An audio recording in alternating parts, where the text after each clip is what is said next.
Here we are. I request Mrs. Sheetal Jain to start with the introduction session.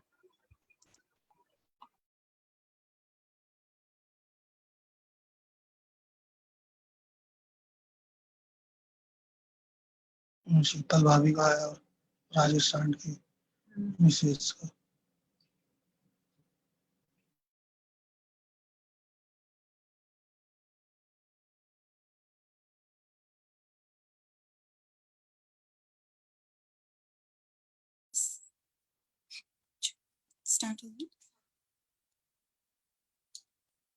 जय जिनेन्द्र, जय गुरु उमेशाचार्य। आज अणुमित्र मंडल द्वारा आयोजित द्वितीय वेबिनार में मैं शीतल जैन आप सभी का हार्दिक हार्दिक स्वागत, वंदन, अभिनंदन करती हूँ। आज पुनः मैं अणुमित्र मंडल पर सारी गतिविधियों पर एक प्रकाश डालना चाहती हूँ, जिसमें प्रमुख रूप से जो कार्य किए जा रहे हैं वो इस प्रकार हैं।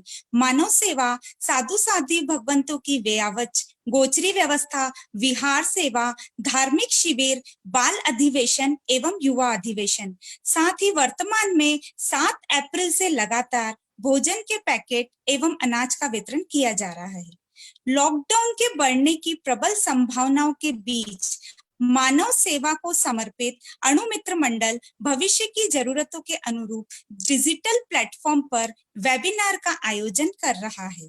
हमारा पहला प्रयास स्वास्थ्य से जुड़ी अहम जानकारियों से परिपूर्ण डॉक्टर अतुल जी काठेर साहब का रहा, जिसमें आप सभी प्रबुद्ध जनों का भरपूर सहयोग मिला। उसी कड़ी में हमने योगा और नेचुरोपैथी का सेशन भी सुबह 8 से 8:45 तक जारी किया है। आज के हमारे वेबिनार का विषय है business pre and post Covid, journalism and science.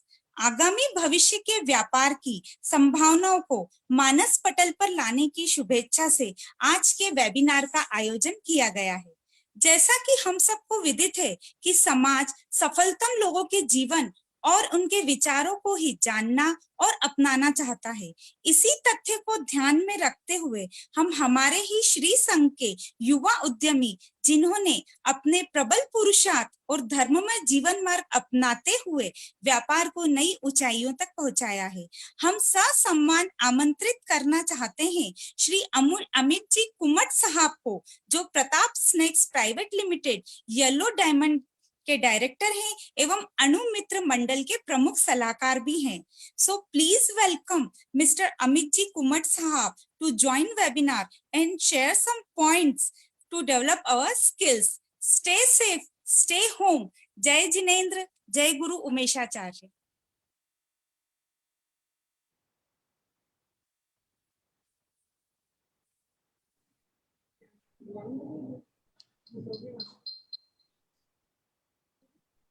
जय जिनेन्द्र, जय उमेश। आज शुरुआत ऐसे टॉपिक से करना है जो थम सा गया है। बिजनेस अगर आज की तारीख में बात करें तो पूरी दुनिया का चक्का जाम हो गया है। अगर pre and post Covid business की बात करें तो ऐसा लगता है कि अभी वापस बिजनेस नॉर्मल आने में समय लगेगा। हिंदुस्तान की बिजनेस की समझ है, हमारा खुद का इतना ज्यादा है, पॉपुलेशन इतनी ज्यादा है कि बाकी कंट्री के मुकाबले काफी जल्दी नॉर्मल में आ जाना चाहिए। सबसे पहले मैं ये समझना चाहिए कि कोविड क्या है। कोविड एक वायरस है जिसने पूरी दुनिया को समझा दिया है। हम जरूर लॉकडाउन में चले गए पर कोविड डाउन नहीं किया, घूम ही रहा है। हमको मानना पड़ेगा कि हमें कोविड के साथ ही रहना पड़ेगा, जीने के तरीके को पता पड़ेगा। हमें आज की तारीख में जैसा पहले जीवन जीते थे, लोग मिलकर रहते थे, में इकट्ठे हो जाते थे, वो पूरी अपनी फिलॉसफी चेंज करनी पड़ेगी।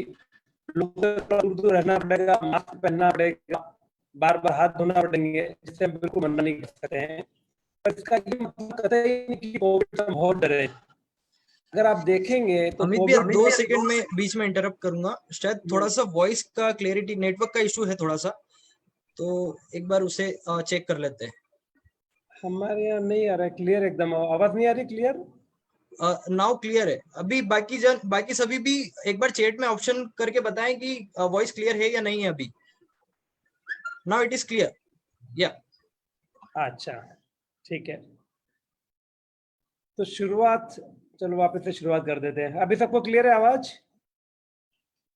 ठीक है, शुरुआत ऐसे टॉपिक से कर रहे हैं जो बिजनेस तो आज की तारीख में थम सा गया है। प्री और पोस्ट कोविड बिजनेस में बहुत ज्यादा चेंज आ जाएगा दुनिया में। हमें अपना नजरिया बदलना पड़ेगा, काम करने का, धंधे का तरीका बदलना पड़ेगा। पर जितनी प्रॉब्लम मीडिया ने आज की तारीख में क्रिएट कर दी है और जितना हम समझ रहे हैं कि प्रॉब्लम है, शायद उतनी बड़ी प्रॉब्लम नहीं है। आपको मैं दो एक स्टेटिस्टिक्स देना चाहूंगा। आज की तारीख में हिंदुस्तान में तकरीबन 1000 से कुछ ज्यादा डेथ हुई है, मतलब 30 से कुछ की हो रही है। पर जब से कोविड के कारण लॉकडाउन हुआ है, हम 400 डेथ हम सिर्फ एक्सीडेंट के कारण रोज बचा रहे हैं। 3000 डेथ हिंदुस्तान में रोज पॉल्यूशन के कारण आ रही है, वो बच रही है। तो मैं बड़ा फेमसली लोगों को बोला करता था कि कोविड जानलेवा की जानदेवा। आज की तारीख में तो जानदेवा ज्यादा है, जानलेवा नहीं है। अभी स्टैनफोर्ड की नई स्टडी आई थी जिसमें उन्होंने कहा था कि लोग बोल रहे हैं कि इतना मर जाएंगे, दुनिया थम जाएगी, वेंटिलेटर कम पड़ जाएंगे। पर एक्चुअल में देखा जाए तो मोर्टेलिटी रेट है, जितने लोगों को जितने लोगों की डेथ हो जाती है, वो 0.1% से 0.2% है। उसमें भी वो लोग जिनकी उम्र 70 साल से ऊपर है, जिनको दूसरी कोई बीमारियां हैं, उनके ऊपर ज्यादा असर करता है। तो मुझे लगता है अपने को घबराने की जरूरत नहीं है। अपने को सबको काम करना चाहिए, नॉर्मल रह के काम करना चाहिए। उसी से अपन बेसिकली इकोनॉमी को ठीक कर पाएंगे। आज की तारीख में कोविड से बचने के और क्या तरीके हैं? जैसे गवर्नमेंट भी बहुत बोल रही है लोगों को आयुर्वेदिक दवाइयां लेना चाहिए, काढ़े लेना चाहिए, ठंडी चीजें नहीं खाना चाहिए। पर मेरी जो कोविड के समझ है उसमें एक चीज आप बेसिकली समझ लें कि जब कोविड से इन्फेक्शन होता है तो 80% लोगों को तो पहले मालूम ही नहीं पड़ता है कि उनको इन्फेक्शन है, होता है और ठीक भी हो जाते हैं। पर अनफॉर्चुनेटली वो इन्फेक्शन को पास ऑन कर देते हैं। कुछ लोगों को जो इन्फेक्शन होता है वो ज्यादा होता है, जिनको अस्पताल में एडमिट होना पड़ता है। पर बहुत कम ऐसे लोग हैं जिनको कि बेसिकली आईसीयू में जाना पड़ता है। तो अपन उसके लिए प्रिकॉशन के तौर पे क्या कर सकते हैं? तो जो सबसे आसान तरीका है, घर में पल्स ऑक्सीमीटर रखना चाहिए। पल्स ऑक्सीमीटर से आपको कभी भी कुछ लगे कि आपका श्वास ठीक नहीं है, आपका ऑक्सीजन लेवल को मेजर कर ले। अगर आपका ऑक्सीजन लेवल ठीक है तो घबराने की कोई जरूरत नहीं है। अगर ऑक्सीजन लेवल ठीक नहीं है, अगर वो 90 मैक्सिमम वैल्यू है, तो इमीडिएटली आपने को एक्शन लेना चाहिए। दूसरा तरीका आज की तारीख में दूसरा तरीका अपने को खाने पीने में डेफिनेटली काफी आती है। अब अपन पे आ जाते हैं। इकोनॉमी को कैसे ठीक करें, अपनी पर्सनल इकोनॉमी कैसे ठीक करें, इंडिया की इकोनॉमी कैसे ठीक करें, उसके लिए अपने को क्या करना चाहिए? सबसे पहले अपन इकोनॉमी के बारे में समझते हैं, दुनिया की इकोनॉमी कैसे चलती है। दुनिया में 10% लोग रिच कैटेगरी में आते हैं, जो कि काफी जिन लोगों के पास पैसा है। 30% लोग ऐसी कैटेगरी में आते हैं जो कि बेसिकली रोज खाते हैं और रोज कमाते हैं और रोज खाते हैं। अपन बात कर रहे हैं बचे हुए 60% लोगों की, जो कि देश का, दुनिया का मध्यम वर्गीय परिवार है। मेरा ऐसा मानना है कि ये जो मध्यम वर्गीय परिवार है, ये ही पूरी दुनिया की इकोनॉमी को चलाता है।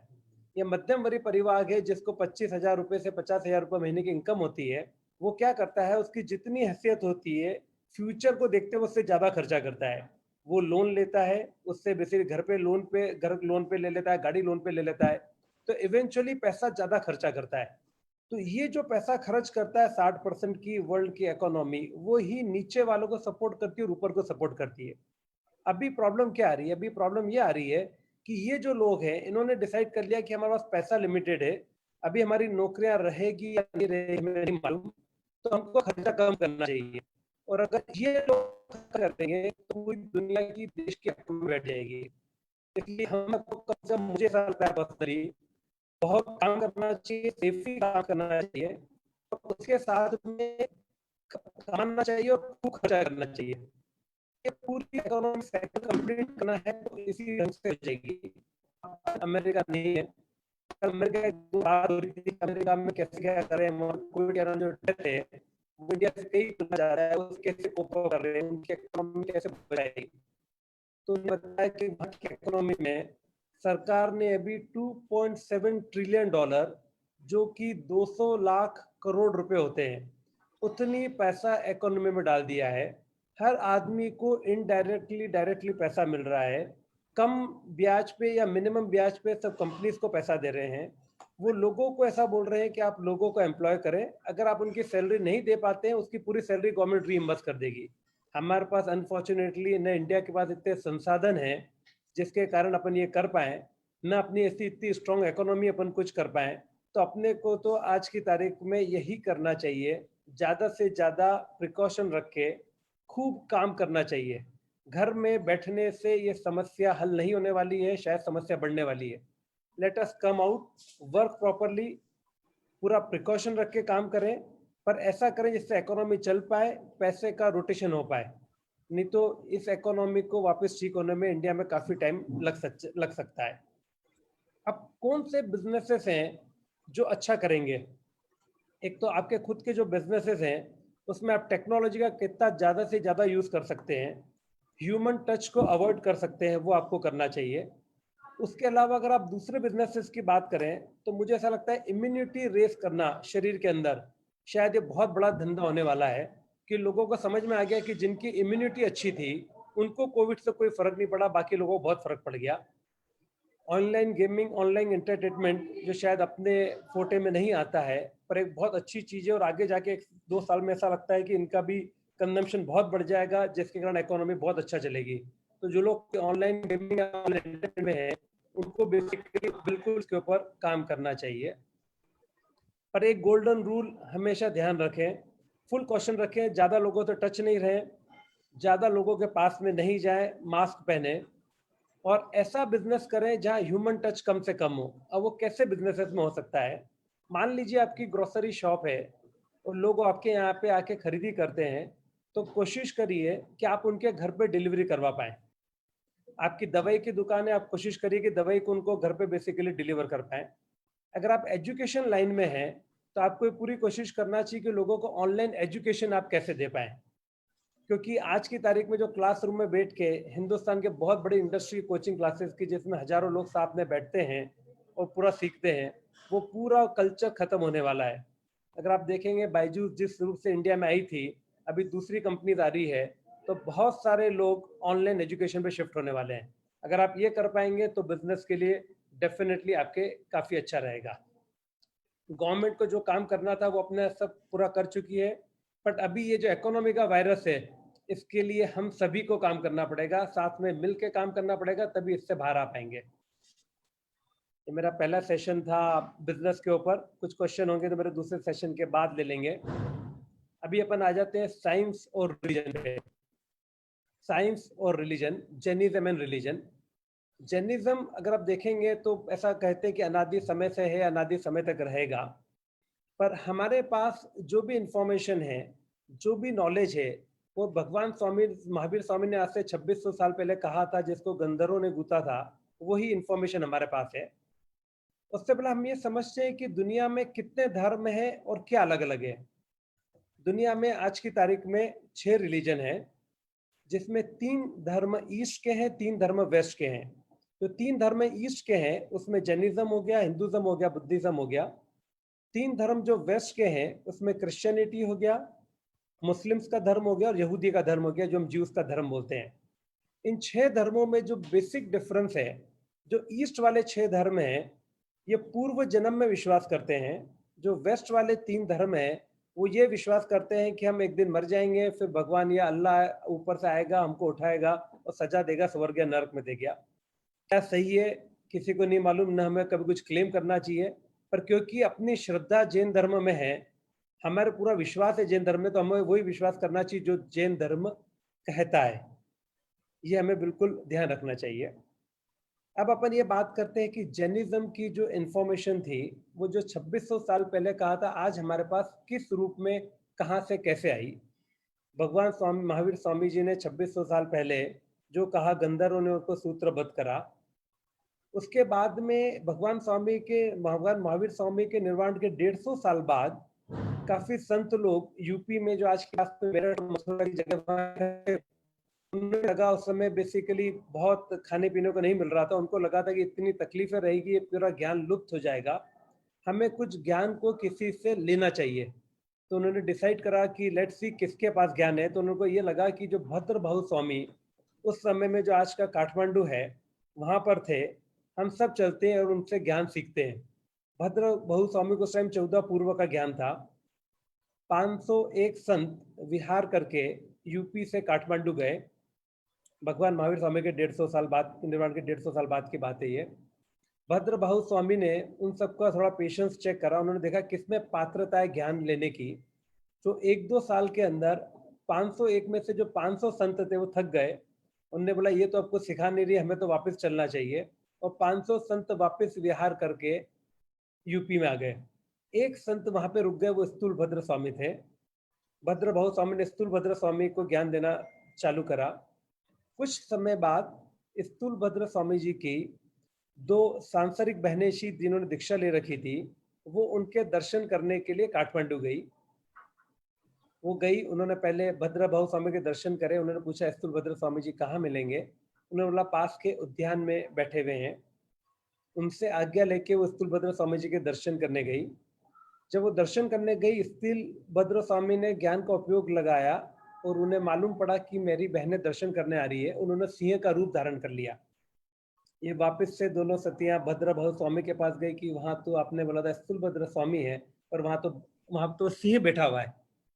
तो भद्र बहु स्वामी को लगा कि इनमें ज्ञान की इतनी पात्रता नहीं है, अभी मुझे ज्ञान थोड़ा रुक के देना चाहिए। उसके बाद उन्होंने धीरे धीरे ज्ञान देना चालू करा। काफी लेट ज्ञान दिया। ऐसा कहते हैं कि भद्र बहु स्वामी आखिरी श्रुत केवली थे। स्थूल भद्र जी को शायद 14 पूर्व का ज्ञान था, ऐसा कहीं आता है। उस स्थूल भद्र स्वामी के ज्ञान के बाद में जितना भी ज्ञान था, अगले 800 साल तक वर्बेटिम चलता गया। तो जो एक आचार्य थे उन्होंने उनके शिष्यों को सिखाया, उनके शिष्यों को सिखाया। सब जबानी खर्च ही चलता था और वो ज्ञान आगे फैलता चला गया। भगवान महावीर के निर्वाण के 150 साल बाद, 600 साल बाद जब एक दिगंबर और श्वेतांबर सेक्ट अलग हो गए, उसके भी 300 साल बाद, जबकि निर्वाण के 950 साल बाद देवश्रमी महाश्रमण हुआ करते थे। उन्होंने एक बार किसी को बेसिकली गोचरी के अंदर सोट की डंडी दी होगी। सोट की डंडी उन्होंने कान पे लगा ली और शाम को प्रतिक्रमण के समय उन्हें ध्यान नहीं रही, वो निकाल के उसको वो सराना। शाम को प्रतिक्रमण के समय जैसे वो ही वंदना करने के लिए झुके, वो सोट की खूंटी नीचे गिर गई। तभी उन्हें बोध हुआ कि अब ये जो ज्ञान है वो लुप्त हो रहा है, अभी कुछ करना चाहिए, ज्ञान को अपने को संजोना चाहिए, नहीं तो ज्ञान लुप्त हो जाएगा। जो बुद्धि पहले थी उतनी बुद्धि अब रही नहीं है लोगों में, ज्ञान का कम होता जा रहा है। उन्होंने उसी समय सभी संतों को इकट्ठा करा और पहली बार जितने भी आगम थे जो अभी तक मुंह जबानी चले आ रहे थे, उनको लिखना चालू करा। वो तामपत्र के ऊपर पूरे उन्होंने ज्ञान लिखा। वही ज्ञान अलग अलग रूप में, अलग अलग इंटरप्रिटेशन में अपने पास आज की तारीख में अवेलेबल है। उसमें जरूर बीच में कुछ चेंजेस हुए होंगे, क्या चेंजेस हुए कैसे, वो किसी को ज्ञान नहीं है। काफी लोगों ने उसके ऊपर काफी काम करा है। गुरुदेव ने भी काफी कुछ पढ़ा और बहुत अच्छा लिखा है, जो सब लोग रोज पढ़ते हैं। पर अगर अपन बात करें तो इसके ऊपर अमोलक ऋषि जी ने उन आगम के ऊपर काफी काम करा है। फिर दूसरा इन्होंने काम करा था, ज्ञान गच वालों ने, काफी लोगों ने उसके ऊपर काम करा। जैन धर्म का मौलिक इतिहास करके एक किताब लिखी थी, उन्होंने उसके ऊपर काफी काम करा। बोल रहा हूँ मैं आचार्य श्री का, आचार्य जी हस्तीमल जी महाराज साहब ने जैन धर्म का मौलिक इतिहास, उन्होंने उसके ऊपर काफी काम करा। पर फिर भी ये जितना भी नॉलेज था, ये लोगों ने अपने हिसाब से थोड़ा थोड़ा चेंज होते चला गया। क्या चेंज हुआ ये किसी को भी नहीं मालूम है। मूल रूप में अभी कितना ज्ञान क्या अवेलेबल है वो नहीं मालूम है। लोग बोलते हैं कि जैसलमेर के अंदर काफी मूल आगम अभी भी पड़े हुए हैं, वो 1600 साल पुराने हैं कि 1000 साल पुराने, अब हमें नहीं मालूम है। पर फिर भी जितना वर्णन अपने पास आज की तारीख में, जितना ज्ञान है, शायद अपने लिए उतना ही सफिशिएंट है। जितना जैन धर्म के अंदर जीवों के बारे में सूक्ष्म वर्णन है, उतना किसी भी धर्म में कहीं पढ़ने में नहीं आया। कर्मों के बारे में जितना सूक्ष्म वर्णन है, वो कहीं भी पढ़ने में नहीं आया। मेरी बहुत जिज्ञासा रहती थी गुरुदेव के समय से, जब मैं बोलता सर साइंस और जैनिज्म को अपन कैसे मिलाएं, क्या तरीका है कि अपन इसको सही प्रूव कर पाए। तो सब संत लोग कहते थे कोई प्रूव करने का तरीका नहीं है, पर धीरे धीरे जो जैनिज्म बोलता है साइंस को मानना पड़ेगा। बहुत हद तक आज की तारीख में वो होने लगा है। उसके मैं कुछ उदाहरण आपको देना चाहूंगा। जैन धर्म में फास्टिंग के ऊपर, उपवास के ऊपर बहुत महत्व दिया जाता था। लोग आज से 5-7 साल पहले की बात है, लोग बोलते थे क्यों शरीर को तकलीफ दे रहे हैं, इससे तो और पाप लगता है, शरीर को तकलीफ नहीं देना चाहिए। हम कुछ बोल नहीं पाते थे क्योंकि हमारे पास कोई टेक्निकल डेटा अवेलेबल नहीं होते थे। फिर 2016 में योशिनोरी ओसुमी को नोबेल प्राइज मिला, जिसमें उन्होंने ये सिद्ध किया कि इंटरमिटेंट फास्टिंग करने से बॉडी में जो कैंसरस सेल्स है वो खत्म हो जाते हैं। उसके पहले ये कभी स्टडी नहीं करी थी। ऑटोफेजी नाम का एक प्रोसेस होता है बॉडी के अंदर, ये भी योशिनोरी ने समझाया था, जिसके अंदर वो जितने बॉडी के अनरिक्वायर्ड सेल्स हैं वो अपने आप डिस्ट्रॉय हो जाते हैं। ये नॉलेज पहले कभी नहीं था। ये लोगों ने बोला तो लोगों ने बोला यार कि जैन धर्म से ही बोलता है अपने को उपवास करना चाहिए, अपने हिंदू के बाकी धर्म में भी उपवास के ऊपर इसके ऊपर काफी महत्व दिया जाता है, पर जैनिज्म में स्पेशली बहुत महत्व दिया जाता है।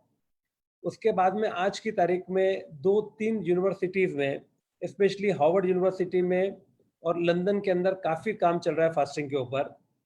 अभी नया जो स्टडी चल रही है उसके अंदर जो अपन तेला करते हैं उसको 3 डे फास्टिंग बोलते हैं। उसमें ऐसा प्रूव हुआ है कि जो जॉम्बी सेल्स है बॉडी के अंदर, वो सेल्स जिनकी रिक्वायरमेंट नहीं है वो सेल्फ डिस्ट्रक्ट हो जाते हैं अगर अपन तेला कर देते हैं। 17 घंटे बाद जो ऑटोफेजी का प्रोसेस है वो बॉडी में चालू होता है, जब वो सेल्स को खत्म करना चालू कर देते हैं।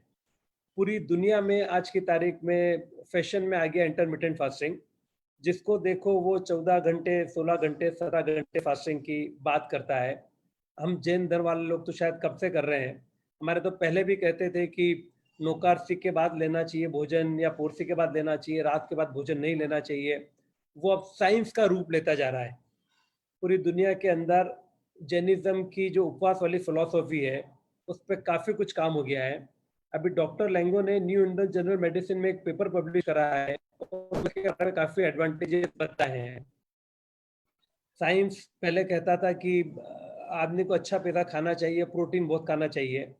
अगर आप देखेंगे तो पिछले 5 साल में साइंस बोलने लगा कि आपको सॉल्ट नहीं खाना चाहिए, कम से कम खाना चाहिए, शक्कर कम से कम खाना चाहिए, तेल कम से कम खाना चाहिए। हम तो शायद कितने सालों से आईएमबिल कर रहे हैं। गुरुदेव फरमाते थे कि अगर किसी को शुगर की प्रॉब्लम हो, अगर वो रेगुलर आईएमबिल कर ले तो शुगर की प्रॉब्लम ठीक हो जाती है। मैंने काफ़ी लोगों को बोला, पर शायद लोगों का मन नहीं मानता है। कुछ लोगों को काफ़ी फायदा हुआ पर बाकी लोग उसको कंटिन्यू नहीं कर पाए। तो जो अपने आप में धर्म में जो फास्टिंग और आईएमबिल का एडवांटेज अगर वो कर लेंगे तो बहुत सारी चीज़ें आदमी की शरीर की समस्या, मन की समस्याएं ऐसे ही सॉल्व हो जाएगी। शरीर के अंदर एक प्रोटीन की लेयर जमा हो जाती है जो कि अपने आप कभी नष्ट नहीं होती। ये प्रोटीन है जो रिक्वायर्ड प्रोटीन नहीं है। जब अपन उपवास करते हैं, 1 उपवास, 2 उपवास, 3 उपवास, आपने प्रोटीन की सेल अपने आप खत्म होने लग जाती है। ये ब्रेन में भी प्रोटीन की सेल जमा हो जाती है। अभी नई स्टडी आई है जिसने प्रूव करता है कि आपको जो अल्जाइमर की बीमारी है, आपको जो डिप्रेशन की प्रॉब्लम है, ये सब प्रॉब्लम अगर आप फास्टिंग कर लेंगे तो बहुत लेवल तक कम हो जाती है। शायद हम लोग पहले से करते थे, अब शायद दुनिया थोड़ा टाइम बाद करने लगेगी, और अपने आप ही जो लोग इसको रूढ़िवादी मानते थे और नहीं करते थे उनको भी शायद अब ये चालू करना चाहिए। दूसरी, अगर मैं साइंस की बात करूं, जो साइंस को, धर्म ने जो कहा साइंस को अब प्रूव कर पाया है, वो है धोवन पानी। अपने यहाँ सदियों से धोवन पानी पीते आए हैं। आगम में धोवन पानी का वर्णन है जिसमें हम राख को धोवन पानी में जो भी बर्तन मांजते थे वो राख से मांजते थे। तो धोवन पानी की जो सबसे बड़ी खूबी है, एक तो उसमें जितने जो जीवाणु जो जरूरत नहीं है वो जीवाणु मर जाते हैं। दूसरा, वो धोवन पानी अल्कलाइन वाटर में कन्वर्ट हो जाता है। अगर आप लेटेस्ट स्टडी देखेंगे वर्ल्ड में, जो जापान में जितनी भी स्टडी हो रही है, वो सब बोल रहे हैं कि अल्कलाइन पानी ही पीना चाहिए। अल्कलाइन पानी पीने से बॉडी की एसिडिटी खत्म हो जाती है, बॉडी की रोग क्षमता कैपेसिटी बहुत बढ़ जाती है। मतलब हद तो जब हो गई जब वहां पे जापान के अंदर खेती भी अल्कलाइन वाटर से होने लग गई आज की तारीख में, और अपन लोग आरओ का पानी पी पी के अपने आप को बड़ा समझे जा रहे हैं। तो आप सब लोग से गुजारिश है कि अल्कलाइन पानी पिए, धोवन पानी पिए, जो कि खुद अपने आप में बहुत बढ़िया अल्कलाइन वाटर है। तीसरी चीज, अपने हमेशा समझाते थे कि आपको कच्चे फल नहीं खाना चाहिए। पहले समझ में नहीं आता था कच्चे फल क्यों नहीं खाना चाहिए। एक बार गुरुदेव ने कोई प्रसंग हमारे वहाँ, तो उन्होंने कहा यार ये इसलिए हो सकता है कि आपके यहाँ कोई कच्चा फल किसी ने खा लिया हो। उस समय समझ में नहीं आया। फिर थोड़ी बायोलॉजिकल की स्टडी करी तो मालूम पड़ा कि जो कच्चा फल रहता है उसके अंदर अनकाउंटेबल सेल्स रहते हैं। और जैसे जैसे जो कच्चा फल पकते जाता है वो सब सेल्स अपने आप खत्म हो जाते हैं, एक दूसरे में मर्ज हो जाते हैं और सिर्फ बेसिकली अल्टीमेटली एक दो सेल्स ही बच जाते हैं। तो हमारे यहाँ शायद उसको धर्म का नाम दे दिया साइंटिफिकली, उस टाइम लोगों ने कहा तो यार वो समझा नहीं पाए, पर आज की तारीख में अपने को कच्चा फल नहीं खाना चाहिए, अपने आप कभी से आ रहा है। चौथा पॉइंट, मेडिटेशन अपने हम शुरू से बोलते थे कायस्थ करें, ध्यान करें। लोगों को लगता था क्या रूढ़िवादी है, क्यों मेडिटेशन करना, क्यों ध्यान करना, लोग समझ नहीं पाए। अभी साइंस कहता है कि मेडिटेशन करने से, सही जगह सही चीज पे कंसंट्रेट करने से आपकी मेंटल और फिजिकल हेल्थ बहुत अच्छी हो जाती है। इसके ऊपर बहुत सारे पेपर्स अवेलेबल हैं आज की तारीख में जो प्रूव करते हैं कि हम बिल्कुल सही थे। पांचवा पॉइंट, हमारे यहाँ हमेशा कहते थे कि वेजिटेरियन रहना चाहिए, क्योंकि वेजिटेरियन हमारे धर्म की शायद पहली रिक्वायरमेंट है, लोग मानते नहीं थे। पर अभी जब कोविड हुआ तो लोगों को दो चीज समझ में आई। एक तो नॉन वेजिटेरियन फूड से बीमारी फैलने का खतरा ज्यादा रहता है, जो शायद कोविड में हुआ भी। दूसरा, अगर आप देखेंगे तो जो लोग शाकाहारी थे उनकी बीमार होने की संभावना मांसाहारी होने के कंपैरिजन में बहुत कम है। ऐसा कोई डेटा आया नहीं, पर ऐसा काफी लोग बोल रहे हैं। मुझे लगता है फाइनली डेटा काफी हो जाएगा। पूरी दुनिया में अमेरिका जैसी जगह में जहाँ 99% लोग, 99 से ज्यादा % लोग नॉन वेजिटेरियन थे, उसमें 5% लोग वेगन में कन्वर्ट हो गए, जो कि बेसिकली दूध भी नहीं पीते। तो ये बहुत बड़ा प्लस पॉइंट था जो शायद हमें अब समझ में आ रहा है। हमारे धर्म में कहा जाता था कि विचारों का शरीर पर बहुत असर होता है। आप हमेशा शुभ विचार में रहें, जो भी सोचें शुभ सोचें। लोग धर्म का एंगल था, लोगों को समझ में नहीं आता था कि मेरे विचार अच्छे रखने से मेरा शरीर कैसा अच्छा हो जाएगा, मैं कैसा अच्छा हो जाऊंगा। पर साइंटिफिकली भी प्रूव हो गया है कि आपके जो विचार हैं, शुभ विचार से अलग प्रकार के बॉडी में एंजाइम सिक्रीट होते हैं, अशुभ विचारों से, गलत विचारों से दूसरे प्रकार के एंजाइम्स आपकी बॉडी में सिक्रीट होते हैं। तो अगर आप अच्छा सोचेंगे, आपके बॉडी के अंदर अच्छे विचार आएंगे तो अच्छे एंजाइम सिक्रीट होंगे, वो आपकी बॉडी को अच्छा रख पाएंगे। इसलिए जो कहा था शुभ विचार का अपने इसमें, ये साइंस आज वापस से वो प्रूव करता है।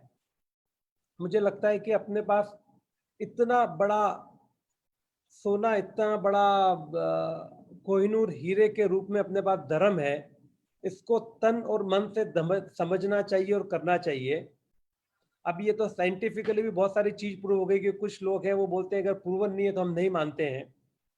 मेरा पर्सनली ऐसा मानना है कि फास्टिंग जो है, उपवास जो है, इससे बढ़िया मेडिसिन मैनकाइंड ने आज तक इन्वेंट नहीं करी है। This is the best medicine we have ever produced. इसका फायदा उठाएं, कम खाएं, लिमिटेड खाएं और उपवास करें। आपका शरीर भी अच्छा रहेगा, आपका मन भी अच्छा रहेगा। साइंस तो आज तक यहाँ तक बोलता है कि अगर आपको, अभी साइंटिफिक पेपर पब्लिश हुआ है जिसमें कहता है कि अगर खाने पीने पे कंट्रोल रखा जाए तो आदमी 180 साल तक जी सकता है। खैर हमारे इसमें ऐसा, अपने धर्म में ऐसा नहीं मानते कि आयुष को बढ़ा सकता है, पर अगर आपको निरोगी रह के जीना है तो आपको 100% फास्टिंग करना चाहिए, कम खाना चाहिए और कम बाहर खाना चाहिए। धर्मेंद्र मुनि जी से एक बार हम जब इसके ऊपर जैन आगम की जम्बू द्वीप पे बहुत स्टडी कर रहे थे, तो एक साइंटिस्ट है बड़ौदा के जो हमारी बहुत हेल्प करते थे, पुरोहित जी, वो एक बार दर्शन करने आए। तो उन्होंने बोला सर मुझे बहुत परेशानी है, मुझे समझ में नहीं आ रहा, मुझे एसिडिटी होती है, ये प्रॉब्लम है, वो प्रॉब्लम है। तो उन्होंने एक ही लाइन कही, आपको कम खाना चाहिए और कम बाहर खाना चाहिए और कम चीजें खाना चाहिए। Eat less things and eat less time. अगर आप ये तीनों करेंगे तो आप सब लोग तन मन धन से अच्छे रह पाएंगे। बस यही मेरा साइंस के बारे में आज ही लेक्चर था। Any question please. अमित भैया, सबसे पहले तो आपको बहुत बहुत धन्यवाद।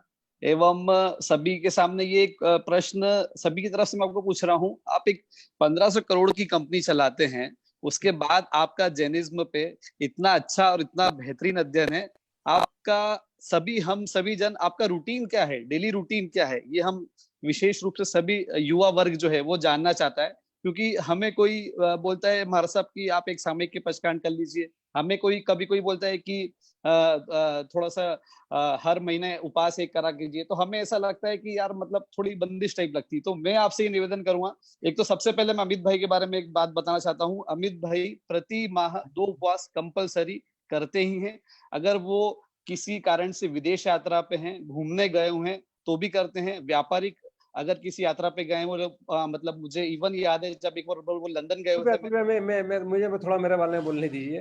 मैं तो पहले ये कहना चाहूंगा कि मुझे ऐसा लगता है कि मेरा वजूद अस्तित्व जो भी है वो सिर्फ गुरु महाराज के कारण है। अपनी जो भी पहचान है, मैं तो अनुभव के अलावा मैं कोई उपाधि लगाना नहीं चाहता हूँ। बहुत सारे लोगों ने आज बहुत उपाधियां दी थी, कृपया करके अगर आगे नहीं लगाएंगे तो मुझे बहुत खुशी होगी। जहां तक मेरा रूटीन का सवाल है, रोज सुबह 2 सामायिक करता हूँ और पखी का पोषण अवश्य करता हूँ। मुझे ऐसा लगता है कि जो पखी का पोषण है, मैं काफी लोगों को समझाता हूँ, कुंडे में रत्न के समान है। तो कुंडे में रत्न क्या होता है? किसी चीज को सहज पा लेना का मतलब होता है कुंडे में रत्न। अगर आपको सही रत्न या मोती चाहिए तो समुद्र के अंदर बहुत भारी डुबकी लगाना पड़ती है, बहुत चेष्टाएं करना पड़ती है। अगर कुंडे में रत्न है तो बहुत थोड़े में बहुत सारा मिल जाता है। तो आप सब लोगों से गुजारिश है, ज्यादा हो या नहीं हो, कम से कम पखी का उपवास और पोषण अवश्य करें। गुरुदेव की सभी किताबें मैंने पढ़ी हुई है, बार बार रिपीट करता रहता हूँ। मुझे लगता है कि जितना पढ़ता हूँ उतना नया सीखने को मिलता है। अभी भी ज्ञान, मुझे लगता है कि जितना ज्ञान होना चाहिए शायद उसका 0.1% भी ज्ञान मेरे अंदर नहीं है। हाँ जी।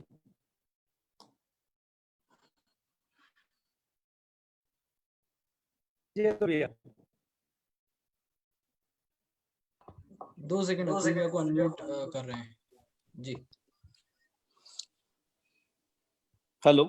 हाँ जी। हाँ साहब।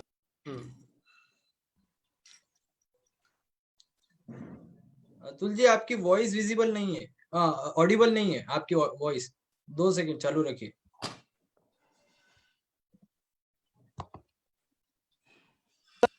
हेलो जी।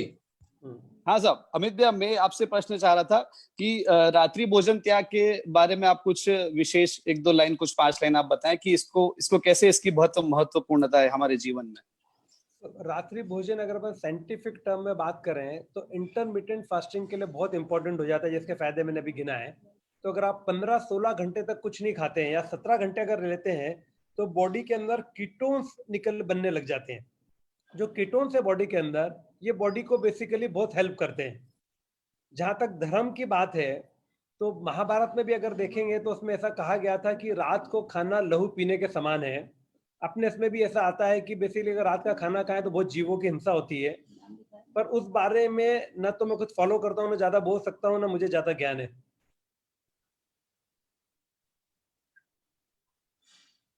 जी अतुल भैया। हाँ साहब। अच्छा, इसमें अब मैं आगे ये पूछना चाहता हूँ आपसे, जैसा मैंने सुना है आप भी वन्ना को बहुत महत्व देते थे। आप भी जब गुरुदेव जब तक हमारे बीच थे, जब आप बहुत वन्ना भी करते थे उन्हें, तो वन्ना से कैसे हमारा शारीरिक व्यायाम भी होता है एवं कैसे वो हमें हर तरीके से मदद करती है, धार्मिक एवं शारीरिक दोनों रूप से, कृपया इस पे आप कुछ बताइए। बहुत बढ़िया प्रश्न है आपका। पहली चीज तो जब गुरुदेव थे मेरी बहुत मन में इच्छा थी कि 108 बार गुरुदेव की 108 वंदना करूं। अनफॉर्चुनेटली 72 टाइम्स ही कर पाया।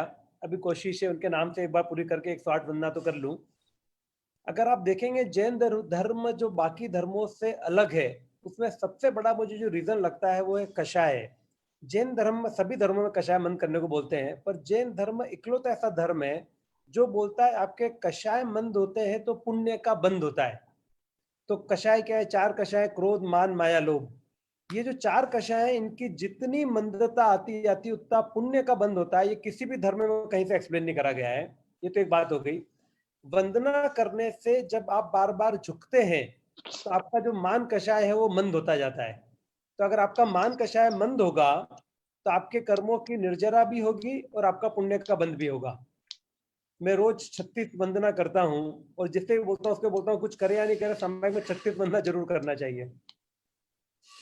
बहुत बहुत धन्यवाद अमित भैया। एक प्रश्न और हमेशा जो सभी लोगों के मन में उमड़ घुमड़ रहा है कि अपन जो है कर्मों के, हमारे जो उदय के कारण कोई कार्य होता है तो उसको अपन इम्पोर्टेंस देना चाहिए, या हमारा जो कार्य है उसे हमें नियमित रूप से आबाद रूप से करते रहना चाहिए। ये एक जो क्वेश्चन है जिसका बहुत जगह बहुत आंसर कम मिल पाता है। आपसे चाहूंगा कि आप इस प्रश्न के उत्तर पे थोड़ा प्रकाश डालें। अगर जैसे जो कर्म का उदय है उसके कारण कुछ काम होता है, इसमें थोड़ा सा मेरा डिफरेंस ऑफ ओपिनियन है, इस बारे में आपको बता दूं। मुझे लगता है कि बहुत सारी जो बड़ी चीजें अपन संसार में कर रहे हैं वो शायद अपने हाथ में नहीं है। Not in our hand, reaction is in our hand. अपने साथ जो घटित होना है, अपन काम करते हैं, शायद पहले से कुछ लिखा हुआ है, पूर्व भोग के कर्म में उसी के कारण अपन कर पाते हैं। उसकी जो रिएक्शन है वो अपने हाथ में, अपने को वो ध्यान रखना चाहिए। तो अपन जो भी कार्य करें उसमें अपन लोगों की सेवा कैसे कर पाए, दूसरों का भला कैसे कर पाए, ये प्रथम उद्देश्य होना चाहिए। शायद कुछ लिखा हुआ है आपको करना है तो आप उसको टाल नहीं सकते, ऐसा मेरा मानना है। बिल्कुल बराबर है अमित भैया। चूंकि आपने जैसे आप रोज सुबह 2 सामयिक करते हैं, एवं बहुत सारे लोग हमारे जैसे ऐसे भी हैं जिनका व्यापार व्यवसाय इतना बड़ा, इतना लार्ज स्केल पे नहीं है, तो भी उनका समय नहीं निकल पाता है। तो मैं आपसे ये गुजारिश करूंगा कि आप कुछ हल्का सा टाइम मैनेजमेंट पे समय कैसे हम अपने आप के लिए, धर्म के लिए, समाज परिवार के लिए निकालें, इसके लिए कुछ आप थोड़ा सा हमें गाइड करें। तो मुझे ऐसा लगता है कि धर्म जो है, अगर सही रूप में धर्म परिणित हो गया तो सब काम जीवन के अपने आप हो जाएंगे। तो धर्म परिणित होने का क्या मतलब है? धर्म परिणित होना मतलब कषाय मंद होना। कषाय मंद होंगे तो पुण्य का बंद होगा, तो सांसारिक कार्य है वो तो अपने आप ही हो जाएंगे। जहां तक समय का सवाल है, मुझे ऐसा लगता है कि 2 समय करने के बाद भी मेरे पास तो समय समय रहता है, शायद मैं काम कम करता हूँ, पर समय की समस्या किसी को भी आना नहीं चाहिए। अगर अपन श्रावक हैं तो मिनिमम 1 सामयिक तो रोज होना चाहिए। और भी सभी जो सुज्ञजन जो भी सुन रहे हैं, उनसे मेरा निवेदन है, उनका कोई प्रश्न हो तो वो कृपया मैसेज बॉक्स में टाइप करें। मैं अमित भैया से डायरेक्ट वो प्रश्न पूछूंगा। अब इसी तरह मैं आगे और मैं प्रश्न ये पूछ रहा हूँ कि जैसे आपने पक्की पक्की पोषक का जो बताया है, इसके अंदर मतलब जैसे कोई साल की कितनी पक्की अगर करे तो मतलब उसके लिए बेस्ट रहेगा? मतलब जैसे अगर यूं तो अगर जैसे अगर देखा है तो साल की 24 पक्कियां हो गई, तो भी मिनिमम से अगर वो स्टार्ट करे तो आपके हिसाब से चौमासी पखी, संवत्सरी, ये 4 तो मिनिमम करना चाहिए। 3 जो चौमासी पखी आती है प्लस संवत्सरी आती है, तो मिनिमम से मिनिमम सभी लोगों को पोषित करना चाहिए, कोशिश करके परिपूर्ण पोषित करना चाहिए। अपने यहाँ कहीं पे ऐसा वर्णन आता है कि एक उपवास में कितने वर्षों का नरक का वो जीवन कट जाता है। 2 उपवास करते हैं उससे 10 गुना हो जाता है, 3 उपवास करते हैं उससे 100 गुना हो जाता है। जो एक परिपूर्ण पोषद है उसमें ऐसा कहीं वर्णन आता है कि पल्योलियम वर्ष का नारकी जीवन कट जाता है। तो आप समझे कितना फायदा है। बिल्कुल सही बात है। अक्षय जैन जी का एक मैसेज है, वो बोल रहे हैं कि my question is need reference of the few things which mentioned like तपस्या, कच्चा फल, धोवन पानी एटसेट्रा।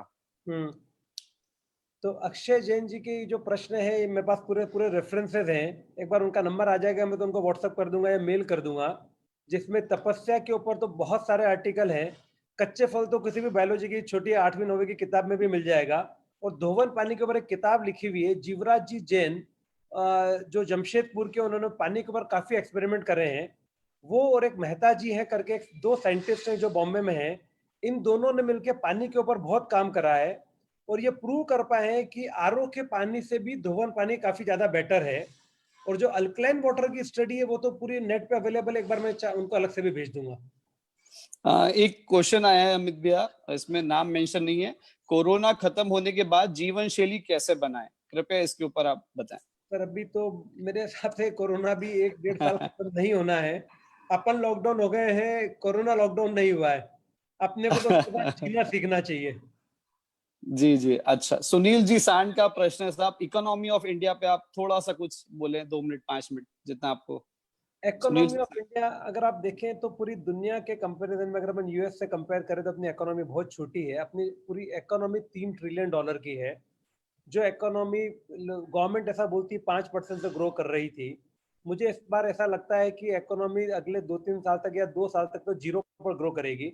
इसका मतलब ये होता है कि इकोनॉमी ग्रो नहीं कर रही, मतलब आपका जीडीपी कम हो गया, आपका प्रोडक्शन कम हो गया, आपकी चीजें बिकना कम हो गई। उस संदर्भ में उसका जो डायरेक्ट परिणाम ये आएगा कि करोड़ों लोगों को बेसिकली नौकरियां चली जाएगी। जब इन करोड़ों लोगों की नौकरियां चल जाएगी तो ये पैसा खर्च नहीं करेंगे तो वापस से इकोनॉमी डाउन होगी। इसका मल्टीप्लाइंग इफेक्ट आता है। तो आप ज्यादा से ज्यादा लोगों को नौकरी पे रख पाए, उनको पैसे दे पाए और अपन कमा पाए और उनसे खर्चा कर पाए। जैसे मैंने पहले भी बोला था, जो मध्यम वर्गीय परिवार जो 60% लोग इंडिया में हैं, ये लोग ढंग का वापस से कर पाए, वापस से खर्चा कर पाए। जो अभी आज की तारीख में मुश्किल लगता है, बोलना बड़ा आसान है पर करना इतना आसान नहीं होगा। यूएस में वर्चुअली आप देखेंगे तो 200 लाख करोड़ रुपए लोगों ने, गवर्नमेंट ने नोट प्रिंट करके लोगों के हाथ में दे दिए कि वो खर्चा करें, क्योंकि खर्चा करने से ही इकोनॉमी चलेगी। ये बहुत ही अनफॉर्चुनेट है, आप थोड़ा समझने की कोशिश करिएगा। अगर आप चीजों को दोहन नहीं करते हैं, यूज नहीं करते हैं, तो इकोनॉमी डाउन हो जाती है, एनवायरनमेंट क्लीन हो जाता है, जैसा भी हो गया है। आज की तारीख में पंजाब से, उत्तरांचल से आपको हिमालय बहुत साफ दिखने लगा है। कार्बन डाइऑक्साइड का जो लेवल है वो 10-15% से कम हो गया है। लोगों की अगर कोविड को हटा दे तो स्वास्थ्य बेसिकली पहले से बहुत बेहतर हो गया है। ये इसलिए हुआ कि आपने चीजें कंज्यूम करना कम कर दी। पर आप चीजें कंज्यूम अगर कम करते हैं तो इकोनॉमी बैठ जाती है, पैसे की वेलोसिटी घट जाती है। पैसे की वेलोसिटी क्या है? मैंने 10 रुपए खर्चा करे, मैंने अतुल भैया को दिए, अतुल भैया ने उनको दिए, एक्स ने वाई को दिए, जेड को दिए, जो पैसा घूमता रहता है वो पैसा घूमना कम हो गया। ये पैसा तभी घूमेगा जब लोग प्रोड्यूस करेंगे, खर्चा करेंगे और उसका दोहन करेंगे। तो अपने को इकोनॉमी की अगर आप बात करें तो वो थोड़ा धर्म के अगेंस्ट में, बट इकोनॉमी तो आज की तारीख में ये बोलती है कि आप ज्यादा से ज्यादा काम करें, खर्चा करें। हाँ हमारे पास प्रश्न है ये अजय जी जैन का, बड़ा ही जबरदस्त प्रश्न पूछा है आपने। अभी इस कोविड महामारी के चलते चूंकि चातुर्मास सामने आ रहा है, संत सतीवर्य का विहार भी लगभग सामने आएगा, तो उनका यह कहना है कि साधु साध्वी भगवान के प्रति श्रावक श्राविकाओं का क्या कर्तव्य होना चाहिए? उनकी जो सुरक्षा है वो अपना परम कर्तव्य होना चाहिए। उनको जब तक कोविड का प्रभाव कम नहीं हो जाता, जो कि 1 महीने प्रभाव जरूर कम हो जाना चाहिए, उनको छोटे गांवों में रहना चाहिए, शहरों में नहीं आना चाहिए। और उनकी गोचरी पानी संबंधी उनको कम से कम घूमना पड़े और सेफ घरों में जा पाए, इसका ध्यान रखना चाहिए। कल मेरे पास बढ़वा से भी फोन आया था प्रवीण भाई का कि उन्होंने बेसिकली सभी संतों को लिखा है कि वो जहां पर हैं उसके आसपास में ही चातुर्मास कर लें, ज्यादा विहार करके नहीं आए। मैं उस टाइम कुछ बोला नहीं, पर मुझे लगता है शायद विहार तो संतों को तो करना ही पड़ेगा। केयरफुली विहार करें, जगह पे पहुंचे, भीड़ इकट्ठी नहीं हो। आज भी अपने जितने संत लोग हैं, जो मैंने सुना कि पहली मंजिल में ऊपर ही रहते हैं, लोग नीचे से दर्शन कर लेते हैं, सिर्फ गोचरी दया पाने के लिए ही बेसिकली बाहर निकलते हैं। जी धन्यवाद। एक मनीष जी बाबेल का प्रश्न है, वो बता रहे हैं व्हाट इज बेटर ऑन पक्की, आयम्बिल या उपवास? तो जो ज्यादा त्याग है वो ज्यादा बेटर है, तो उपवास तो बेटर है ही है। पर स्वास्थ्य की दृष्टि से अगर कोई उपवास नहीं कर पाए तो आयम्बिल भी श्रेष्ठ है, क्योंकि आयम्बिल में आपके रसेंद्रिय का आपको त्याग करना पड़ता है, तो उसका भी काफी अच्छा फल मिलता है। मनोज जी जोशी का प्रश्न है भैया, post Covid how you see construction industry? मुझे लगता है कंस्ट्रक्शन इंडस्ट्री को रिवाइव करने में टाइम लगेगा। बहुत अच्छी संभावना है कि गवर्नमेंट रियल एस्टेट और कंस्ट्रक्शन इंडस्ट्री में अच्छे पैकेजेस देंगी। अगर वो पैकेजेस नहीं देगी तो बहुत गलत करेगी, क्योंकि 25% इस दुनिया, इंडिया की जो इकोनॉमी है वो कंस्ट्रक्शन और रियल एस्टेट पे चलती है। उनको वो पैसे देना ही पड़ेंगे, उसके बाद में ही इकोनॉमी रिवाइव कर पाएगी। जब आदमी के पास बेसिक नौकरी नहीं रहेगी, वो घर खरीदने की कहाँ से सोचेगा? तो जो एज ए इंडस्ट्री उनको तो प्रेशर करना चाहिए कि गवर्नमेंट कुछ ग्रांट दे, और वो पक्का देगी। मुझे लगता है रियल एस्टेट की ग्रांट 100% 1 महीने के अंदर आ जाना चाहिए। प्रसंग जी जैन का यहाँ पर प्रश्न है कि लॉकडाउन खत्म होने के बाद स्टार्ट करेंगे वो अपनी फर्म, तो उसके बारे में उनको क्या डिसीजन लेना चाहिए? उन्होंने एग्जांपल दिया है, जैसे मेरे यहाँ पर जो लोग काम करते हैं उनकी सैलरी लॉकडाउन पीरियड की कैसे क्या एडजस्ट होना चाहिए, क्या होना चाहिए आगे, जिससे सभी चीज वापस स्मूथली लाइन पर आ जाए। अभी अगर मैं बड़ी इंडस्ट्रीज की बात करूं जो लोग कर रहे हैं, तो लोगों ने ऐसा करा है कि जो 15,000 रुपए तक की तनख्वाह वाले लोग हैं, उनकी किसी की सैलरी कट नहीं करी है। 50,000 तक लोग 10% सैलरी कट कर रहे हैं। 1 लाख रुपए तक लोग 20% सैलरी कट कर रहे हैं। 1 लाख के ऊपर लोग 25 से 30% सैलरी कट कर रहे हैं।